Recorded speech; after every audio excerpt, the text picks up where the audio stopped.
வணக்கம். இந்திய நேரப்படி மாலை 6 மணி விரைவுச் செய்திகள். தேர்தலுக்காக உங்களுடன் ஸ்டாலின், மக்களுடன் ஸ்டாலின் என கொண்டு வந்தாலும் மக்கள் ஏமாற மாட்டார்கள் என்று தமிழிசை தெரிவித்துள்ளார். சென்னை விமான நிலையத்தில் செய்தியாளர்களிடம் பேசிய தமிழிசை, பாஜக, அதிமுக பலமாக இருப்பதால் திமுகவும் அதன் கூட்டணி கட்சிகளும் பதற்றத்துடன் இருப்பதாக தெரிவித்தார். தமிழக அரசு மருத்துவமனைகளில் படுக்கை வசதிகள் இல்லாமல் பிறந்த குழந்தைகளை தரையில் படுக்க வைப்பதாக கூறினர். தேர்தலை முன்னிட்டுதான் மகளிர் தொகையை வழங்க உள்ளதாகவும் 2 ஆண்டு கழித்து வழங்குவதால் 2 ஆண்டுகளுக்கான பணத்தையும் சேர்த்துதான் கொடுக்க வேண்டும் என்று தமிழிசை கூறினர். சென்னை புது வண்ணாரப்பேட்டையில் குடித்துவிட்டு விரைவு நெடுஞ்சாலையில் படுத்து உறங்கிய குடிகாரனை போக்குவரத்து காவலர் தூக்கி நிறுத்தி தண்ணீரை கொடுத்து அனுப்பி வைத்தனர். எண்ணூர் துறைமுகம் இடையே சரக்கு பெட்டக லாரிகள் செல்லும் விரைவு நெடுஞ்சாலையில் குடிகாரன் படுத்து கிடந்ததால் வாகனங்கள் ஆங்காங்கே நின்றனர்.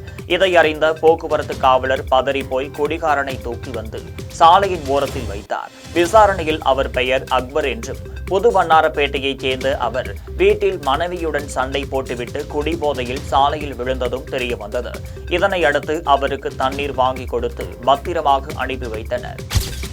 சென்னை பெருங்குடியில் மாணவர்களின் கோரிக்கை ஏற்று அரசு பள்ளியிலேயே புதிய நூலகத்தை அமைத்துக் கொடுத்துள்ளனர். சென்னை பெருங்குடியில் உள்ள அரசு மேல்நிலைப் பள்ளியில் படிக்கும் மாணவர்களுக்கு நூலகம் வேண்டும் என்ற கோரிக்கை நெடுங்காலமாக இருந்து வந்தது. அந்த கோரிக்கையை தனியார் தொண்டு நிறுவனங்கள் நிறைவேற்றி கொடுத்துள்ளனர். ஒரே நேரத்தில் 30 மாணவர்கள் அமர்ந்து படிக்கும் வகையில் 300 சதுர அடி பரப்பில் நூலகம் அமைக்கப்பட்டுள்ளது. அதில் சூரிய ஒளியில் இயங்கும் மின் விசிறி, மின் விளக்கு ஆகியவற்றையும் அமைத்துக் கொடுத்துள்ளனர். இந்த புதிய நூலகத்தை சென்னை மாநகராட்சியின் 182வது வார்டு அதிமுக கவுன்சிலர் சதீஷ் திறந்து வைத்தார். சேலம் மாவட்டம் சங்ககிரி அடுத்த அரசிராமனை குறுக்கு பாறையூரில் மண் கடத்தி சென்ற 3 டிப்பர் லாரிகளை விவசாயிகள் சிறைப்பிடித்து அதிகாரிகளிடம் ஒப்படைத்தனர். குறுக்கு பாறையூரில் கழிவுகளை போடுவதற்கு 1,05,00,000 ரூபாய் மதிப்பீட்டில் பணிகள் மேற்கொள்ளப்பட்டு வருகின்றன. இதனை எதிர்த்து விவசாயிகள் போராட்டத்தில் ஈடுபட்டனர். அப்போது எல்லாப்பாளையத்தில் இருந்து மண்ணை அள்ளிக்கொண்டு தேவூர் நோக்கி சென்ற 3 டிப்பர் லாரிகளை அவர்கள் சிறைப்பிடித்தனர். இதுகுறித்து தகவல் அறிந்து அங்கு வருவாய்த்துறையினரும் காவல்துறையினரும் வந்தனர். அவர்களிடம் டிப்பர் லாரிகளை ஒப்படைத்துவிட்டு அங்கிருந்து அனைவரும் கலைந்து சென்றனர். சென்னை புறநகர் பகுதிகளில் இருசக்கர வாகன திருட்டில் ஈடுபட்ட 2வரை காவல்துறையினர் கைது செய்துள்ளனர். சென்னை பள்ளிக்கரணையில் வீட்டின் முன் நிறுத்தி வைத்திருந்த இருசக்கர வாகனங்கள் திருடு போவதாக காவல் நிலையத்தில் புகார் அளித்தனர்.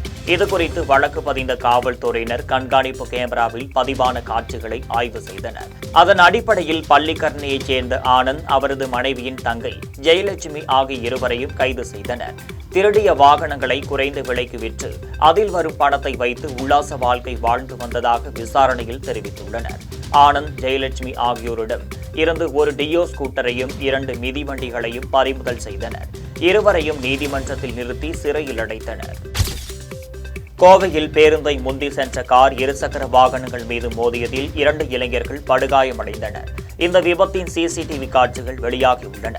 கோவை சிறுவாணி சாலையில் ஆலந்துறையில் எதிர் திசையில் வந்த வாகனங்களை கருத்தில் கொள்ளாமல் கார் ஒன்று பேருந்தை முந்தி செல்ல முயன்றது. அப்போது எதிர் திசையில் வந்த 3 இருசக்கர வாகனங்கள் மீது மோதியது. இதில் 3 பேர் 6 அடிக்கு மேல் தூக்கி வீசப்பட்டனர். இதில் படுகாயமடைந்த 2 இளைஞர்களை அருகில் இருந்தவர்கள் மீட்டு மருத்துவமனைக்கு அனுப்பி வைத்தனர். இந்த விபத்தின் சிசிடிவி காட்சிகள் வெளியாகி அதிர்ச்சியை ஏற்படுத்தியுள்ளன. பட்டா வழங்காததை கண்டித்து திருவள்ளூர் மாவட்ட ஆட்சியர் அலுவலகத்தில் திருநங்கைகள் வாயிலும் வயிற்றிலும் அடித்துக் கொண்டு ஆர்ப்பாட்டத்தில் ஈடுபட்டனர். திருவள்ளூர் மாவட்டத்தில் பல்வேறு பகுதிகளில் வசிக்கும் 450க்கும் மேற்பட்ட திருநங்கைகளுக்கு கடந்த 20 ஆண்டுகளுக்கு மேலாக பட்டா வழங்கப்படவில்லை. 10 மாவட்ட ஆட்சியர்களை சந்தித்து கோரிக்கை மனு அளித்த நிலையில் இதுவரை யாரும் தங்கள் கோரிக்கையை நிறைவேற்றவில்லை என்று தெரிவித்தனர். மாவட்ட ஆட்சியர் பிரதாப் திருநங்கைகளை பேச்சு நடத்த வருமாறு அழைத்தபோது அதை நிராகரித்து தொடர்ந்து ஆர்ப்பாட்டத்தில் ஈடுபட்டனர். கடலூர் மாவட்டம் வேப்பூரில் தேமுதிக கட்சி நிர்வாகியின் இல்ல நிகழ்ச்சி நடைபெற்றது. இதில் தேமுதிக இளைஞரணி செயலாளர் விஜய பிரபாகரன் கலந்து கொண்டு பேசினார். விருதாச்சலம் தொகுதியில் விஜயகாந்தை வெற்றி பெற வைத்த சட்டமன்றத்திற்கு அனுப்பியது போல் பிரேமலதாவையும் வெற்றி பெற வைக்க வேண்டும் என்று தொண்டர்களை பார்த்து அவர் பேசினார். திருவண்ணாமலை சுற்றுச்சாலையில் 56,47,00,000 ரூபாய் மதிப்பீட்டில் மாதிரி பள்ளி கட்டப்பட்டு வருகிறது. பொதுப்பணித்துறை அமைச்சர் ஏவா வேலு அதை பார்வையிட்டு ஆய்வு மேற்கொண்டார். பின்னர் செய்தியாளர்களிடம் பேசிய அவர் 880 மாணவ மாணவிகள் தங்கி படிக்கும் வகையில் இந்த மாதிரி பள்ளி கட்டப்பட்டு உள்ளதாகவும் கூறினார். பிரதமர் நரேந்திர மோடி தமிழகம் வந்தபோது அவர் தமிழிலும் உரையாற்றியிருந்தால் மகிழ்ச்சியாக இருந்திருக்கும் என்று ஏவாவேலு கூறினர். சேலம் மாவட்டம் கடையாம்பட்டி வட்டம் டேனிஸ்பேட்டை வனசரக அலுவலர் விமல்குமார் தலைமையில் வனப்பகுதியில் ரோந்து பணியில் ஈடுபட்டனர். அப்போது ஓரிடத்தில் திடீரென்று துப்பாக்கிச் சுடும் சத்தம் கேட்டது. இதனையடுத்து அந்த பகுதியில் 2 பேர் நாட்டு துப்பாக்கியுடன் வனப்பகுதியில் இருந்தனர். அவர்களை மடக்கி பிடித்து சோதனை செய்தபோது 5க்கும் மேற்பட்ட வௌவால்கள் இருப்பதை கண்டனர். இதையடுத்து நாட்டு துப்பாக்கி, மோட்டார் சைக்கிள் ஆகியவற்றையும் பறிமுதல் செய்தனர். அவர்களை மேட்டூர் நீதிமன்றத்தில் நிறுத்தி சேலம் மத்திய சிறையில் அடைத்தனர். ராணிப்பேட்டை மாவட்டம் வாலாஜப்பேட்டை பேருந்து நிலையத்தில் உலக கல்லீரல் அழற்சி நாள் கொண்டாடப்பட்டது.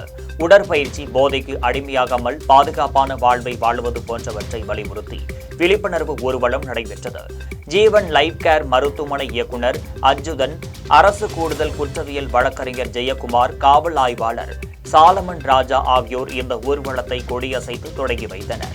இந்த ஊர்வலத்தில் கல்லூரி மாணவ மாணவிகள், பொதுமக்கள், சமூக ஆர்வலர்கள் பலர் கலந்து கொண்டனர். கடலூர் மாவட்டம் விருதாச்சலம் நகராட்சி சார்பில் உங்களுடன் ஸ்டாலின் திட்ட முகாம் நடைபெற்றது. இம்முகாமை நகரமன்ற தலைவர் சங்கவி முருகதாஸ் குத்துவிளக்கேற்றி தொடங்கி வைத்தனர். இந்த முகாமில் மகளிர் உரிமை தொகை, புதிய குடும்ப அட்டை, ஆதார் பெயர் திருத்தம், முகவரி திருத்தம், புதிய ஆதார் அட்டை ஆகியவற்றிற்காக பொதுமக்களிடம் இருந்து அரசு அதிகாரிகள் மனுக்கள் பெற்றனர். இதில் கட்சி நிர்வாகிகள் மற்றும் பலர் கலந்து கொண்டனர். சென்னை பழைய மாமல்லபுரம் சாலையில் சென்று கொண்டிருந்த கார் திடீரென கவிழ்ந்தது. இதை பார்த்த சக வாகன ஓட்டிகள் அருகில் சென்று காரில் சிக்கிக் கொண்டிருந்த ஓட்டுநரை மீட்டபோது அவர் மது போதையில் இருந்துள்ளார். இதையடுத்து போலீசார் மது போதையில் விபத்துக்குள்ளாக்கிய ஓட்டுநர் குபேரனை காவல் நிலையம் அழைத்து சென்று விசாரணை மேற்கொண்டனர். சாலையில் கவிழ்ந்த காரை கிரேன், ஜேசிபி உதவியுடன் மீட்டனர். விபத்து நேர்ந்தபோது மக்கள் நடமாட்டம் இல்லாததால் உயிரிழப்பு தவிர்க்கப்பட்டது. விபத்து தொடர்பான சிசிடிவி காட்சி தற்போது வெளியாகியுள்ளது.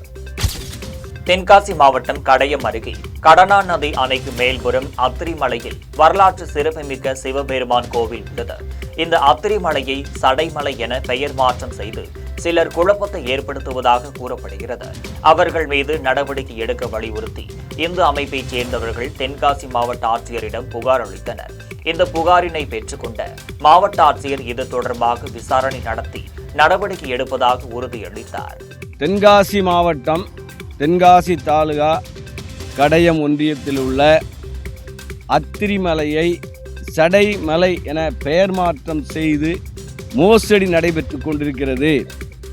இஸ்லாமிய மதத்தின் பேரில் நடக்கக்கூடிய இந்த ஆக்கிரமிப்பு மிகவும் கண்டிக்கத்தக்கது. அத்திரி மகரிஷி தவம் இருந்த இடத்தையும் கோரக்கர் தவம் இருந்த இடத்தையும் மாற்றி கோத்ரா பள்ளிவாசல், அதாவது தர்கா அப்படின்னு சொல்லி மாற்றி அமைச்சிருக்காங்க. இப்போ 2 வருஷமாக நடத்திட்டு 400 வருஷமாக 500 வருஷமாக நடத்துகிறதாக பொய்யான தகவலை மக்களுக்கு கொண்டு போய் சேர்க்குறாங்க. இந்த மலையை மீட்டு தரணும். ஆக்கிரமிக்கப்பட்டிருக்கிற அந்த தர்காவை அகற்றி அத்திரிமலையை கோரக்கர் மலை குகையை கோரக்கர் குகையாக மாற்றித்தர வேண்டும் என்று நாங்கள் அரசுக்கு கோரிக்கை வைக்கிறோம். கடலூர் மாவட்டம் குள்ளஞ்சாவடியில் 19ஆம் ஆண்டு கபடி போட்டி நடைபெற்றது. இதில் பல்வேறு மாவட்டங்களிலிருந்து வந்த 52 கபடி அணிகள் பங்கேற்றனர். முதல் 4 இடங்களில் வெற்றி பெற்ற அணிகளுக்கு வெற்றி கோப்பைகள் வழங்கப்பட்டன. கடலூர் அதிமுக விவசாய அணி மாவட்ட செயலாளர் லோகநாதன் முதல் பரிசாக 30,000 ரூபாய் வழங்கினர். 2ஆம் பரிசை சுந்தரமூர்த்தியும், 3ஆம் பரிசை ஜோதினானும், 4ஆம் பரிசை ரவிச்சந்திரனும், சிறப்பு பரிசை ஆனந்தன் கல்வி குழும தலைவர் சுந்தரும் வழங்கினர். கடலூர் மாவட்டம் பெரியகாட்டு சாகை கணவரன் பெருசு நடத்தும் 19ஆம் ஆண்டு கபடி போட்டி வருஷம் சிறப்பாக நடத்துவோம். அதில் பார்த்தீங்கன்னா கிராமத்தில் மக்கள் எல்லாமே வந்து கபடின்னும் போது சிறப்பாக ஒரு இது கொடுப்பாங்க, சிறப்பான ஆதரவு கொடுப்பாங்க, சிறப்பாக விளையாடுவாங்க பசங்க. கிட்டத்தட்ட நான் சின்ன பிள்ளைலேருந்து கபடி ஆடிட்டு இருக்கேன். இது வந்து பார்த்தீங்கன்னா பிரைஸுக்கு வந்து மாவட்ட செயலாளர் சொத்துறார் அமைப்பு செயலாளர் வந்து வருஷம் தலைமை தாங்கி பிரைஸ் கொடுப்பாங்க. எல்லா பசங்க சின்ன பசங்கள்லேருந்து இப்போ நாங்கள் யூபி வச்சு நல்லா விளையாடுறாங்க. வருஷம் நடத்துவோம். இது இல்லை பொங்கல் மேட்ச் ஒன்று நடத்துவோம். வருஷத்தில் 2 மேட்ச் நடத்துவோம் பெரிய காட்சியில் மட்டும். அதில் பார்த்தீங்கன்னா பரிசளிப்பு விழா, இது கோப்பை, அது உணவு எல்லாமே கிராமத்தில் செய்கிற மாதிரி நல்லா சாப்பிட்டு செஞ்சு கொடுப்போம். கிட்டத்தட்ட 50-55 அணி கலந்துக்கிட்டு இருக்கு. வேலூர் மாவட்டம் குடியாத்தம் அடுத்த கல்லூரில் உங்களுடன் ஸ்டாலின் திட்ட முகாம் நடைபெற்றது. மாவட்ட ஆட்சியர் சுப்புலட்சுமி, சட்டப்பேரவை உறுப்பினர் அமல விஜயன் ஆகியோர் கலந்து கொண்டு குத்துவிளக்கு ஏற்றி தொடங்கி வைத்தனர். இதில் பொதுமக்கள் தங்கள் கோரிக்கை மனுக்களை வழங்கினர். மகளிர் உரிமை தொகை வேண்டியும் மனு அளித்தனர். இதில் மாவட்ட ஆட்சியர் சுப்புலட்சுமி, வட்டாட்சியர் பழனி, ஊராட்சி தலைவர் உமாபதி என பலர் கலந்து கொண்டனர். கோவை ராமநாதபுரத்தில் போக்குவரத்து காவல்துறை, டிரினிட்டி பள்ளி ஆகியன சார்பில் சாலை பாதுகாப்பு விழிப்புணர்வு மேற்கொள்ளப்பட்டது.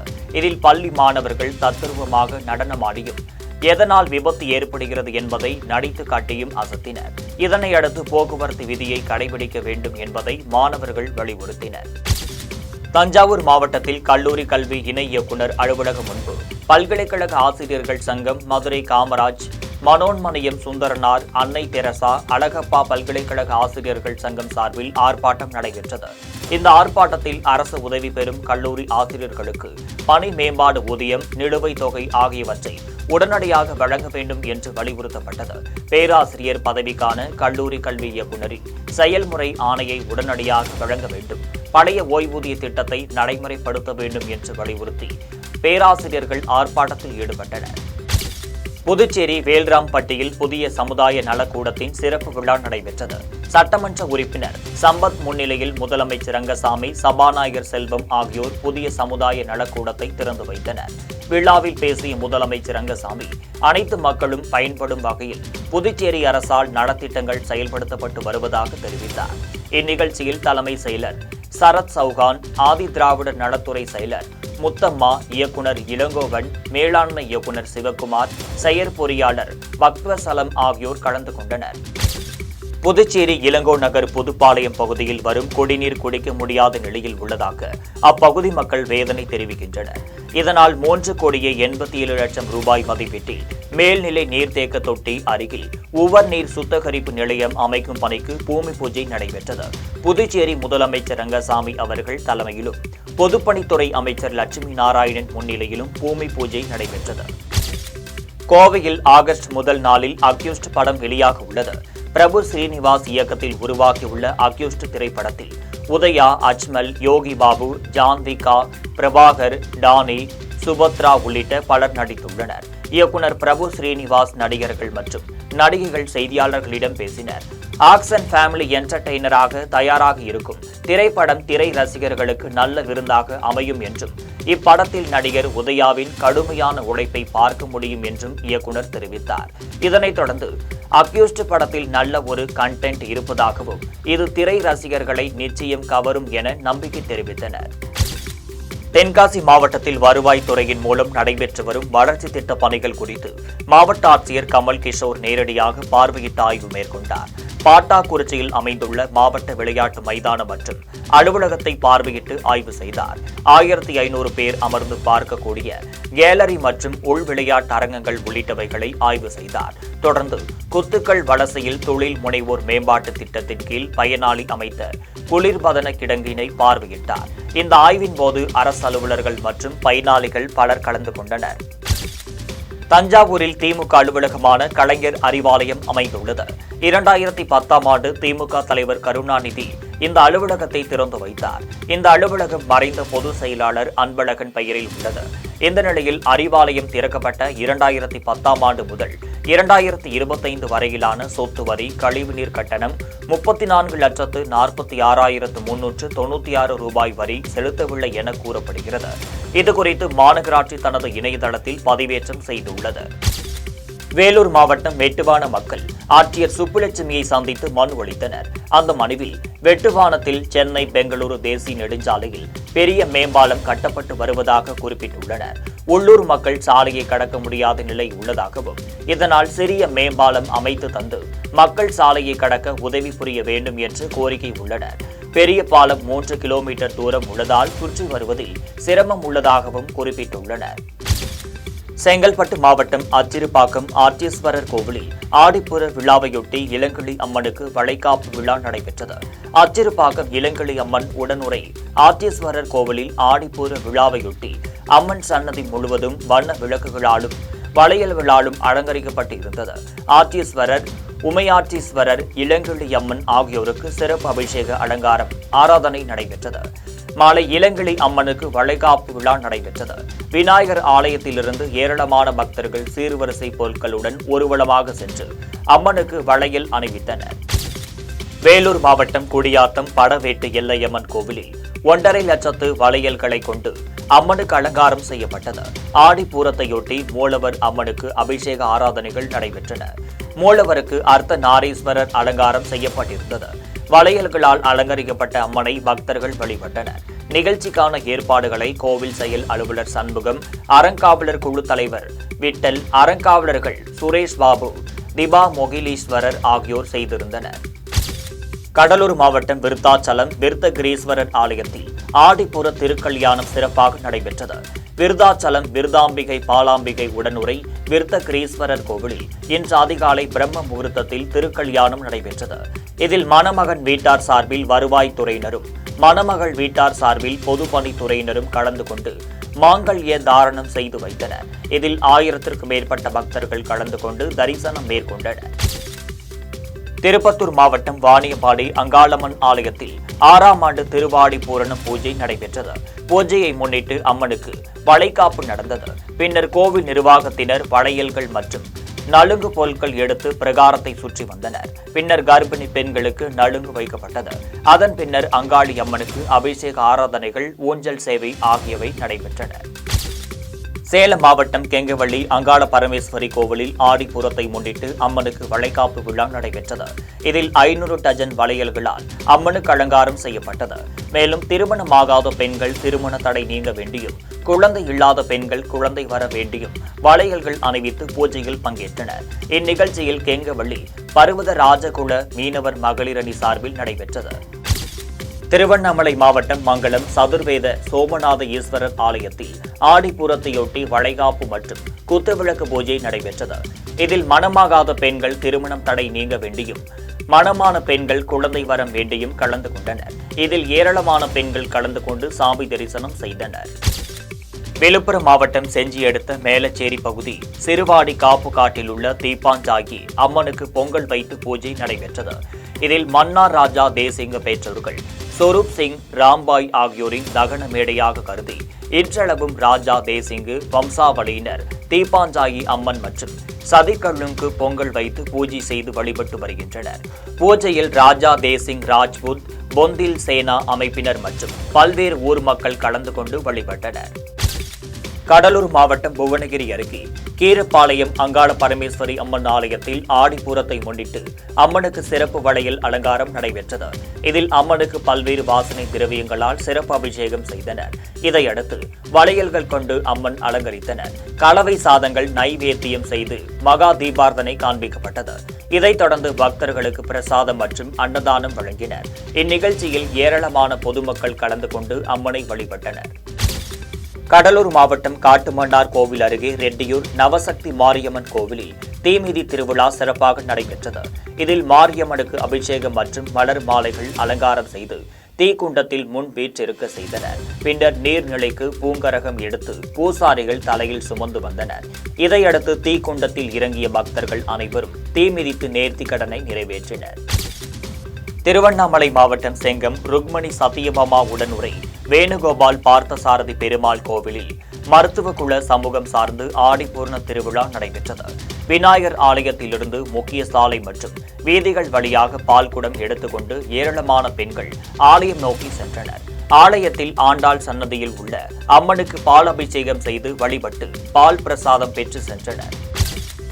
திருவண்ணாமலை மாவட்டம் கீழ்பெண்ணாத்தூரை அடுத்த வேடந்தவாடியில் அமைந்துள்ள காளியம்மனுக்கு 32ஆம் ஆண்டு ஆடிப்பூரம் விழா நடைபெற்றது. இதில் பெண்கள் சீருடையில் வேதநாத ஈஸ்வரர் ஆலயத்திலிருந்து பால்குடம் ஊர்வலமாக எடுத்து சென்று காளியம்மனுக்கு பால் அபிஷேகம் செய்தனர். இதனைத் தொடர்ந்து காப்பு கட்டுதல், பூங்கரகம் ஜோடித்தல், அருள்வாக்கு சொல்லுதல் ஆகியவை நடைபெற்றன. இதில் வேடந்தவாடி மற்றும் அதன் சுற்றுவட்டார பெண்கள் கலந்து கொண்டு சாமி தரிசனம் செய்துள்ளனர். கடலூர் மாவட்டம் புவனகிரியில் வெள்ளியம்பலம் சுவாமிகள் ஆலயத்தில் ஆடி மாத திருவிளக்கு பூஜை நடைபெற்றது. சிவச்சாரியர்கள் வேத மந்திரங்கள் முழங்க அலங்கரிக்கப்பட்ட திருவிளக்கை பெண்கள் மலர் அர்ச்சனை, குங்குமம் அர்ச்சனை செய்து வழிபட்டனர். இதனைத் தொடர்ந்து சாமிக்கு மகா தீபார்த்தனை காண்பிக்கப்பட்டது. தொடர்ந்து பக்தர்களுக்கு பிரசாதம், அன்னதானம் வழங்கப்பட்டது. இதில் திரளான பெண்கள் பங்கேற்று திருவிளக்கு வழிபாடு செய்தனர். இத்துடன் ஜெம் செய்திகள் நிறைவடைகின்றன. மீண்டும் செய்திகள் இன்று இரவு 8:30 மணிக்கு. செய்திகளை உடனுக்குடன் தெரிந்து கொள்ள GemLive.tv என்ற இணையதளத்தில் இணைந்திருங்கள். நன்றி, வணக்கம்.